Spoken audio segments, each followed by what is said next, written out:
12/12/2025 ইতিহাসের পাতায় পশ্চিমবঙ্গের এক বিশেষ দিন।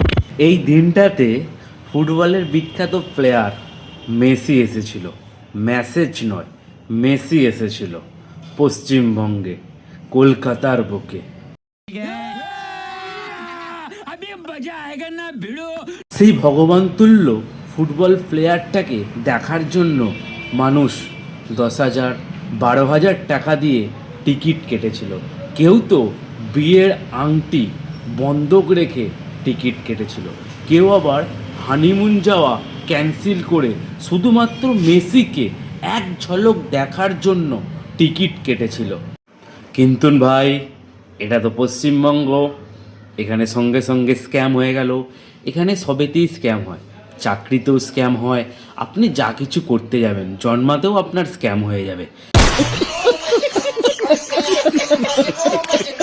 এইবার ঘটনাটা হচ্ছে, সবাই রাজনীতি দলকে খুব দোষ দিচ্ছে, খুব গালাগাল দিচ্ছে। কিন্তু ভাই, আমি তো দোষ তোদের দেব। ভাই, তোরা পশ্চিমবঙ্গে বাস করছিস, তোরা রাজনীতি দলকে বিশ্বাস করলি কিভাবে? হ্যাঁ, হাতের আংটি বন্ধক রেখে, হানিমুনের যাওয়ার টিকিট না কেটে মেসিকে দেখার জন্য তোরা টিকিট কাটলি কী করে? মানে তোরা এতটা বিশ্বাস করলি কী করে? ভাই, মাথায় রাখতে হবে, এটা পশ্চিমবঙ্গ, এখানে সবেতেই স্ক্যাম হয়। সবার শেষে আমি লাস্টে একটাই কথা বলবো, এটা পশ্চিমবঙ্গ, এখানে অন্ধের মতন বিশ্বাস কাউকে করা যায় না। আপনি যতবার অন্ধের মতন কাউকে বিশ্বাস করবেন, ততবার আপনার সাথে স্ক্যাম হয়ে যাবে। আপনার পেছনটা মেরে দিয়ে আপনার গাঁটটা মেরে দিয়ে চলে যাবে। ভালো থাকবেন, সুস্থ থাকবেন।